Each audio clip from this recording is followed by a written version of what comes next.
জল ভরা মেঘ ওই দু চোখে দেখতে আমি পেয়েছি, একলা মনে নির্জনেতে তোমার ছবি এঁকেছি। নাম রেখেছি বনলতা যখন দেখেছি, হয়তো বা সেই ক্ষণেই তোমায় ভালোবেসেছি।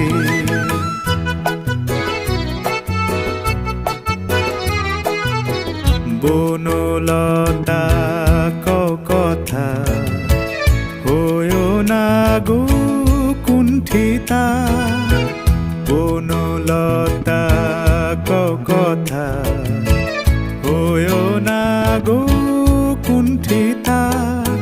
একটি কথাই শুনবো বলে তাই তো কাছে এসেছি, বলবে কি গো আমিও তো তোমায় ভালোবেসেছি। একটি কথাই শুনবো বলে তাই তো কাছে এসেছি,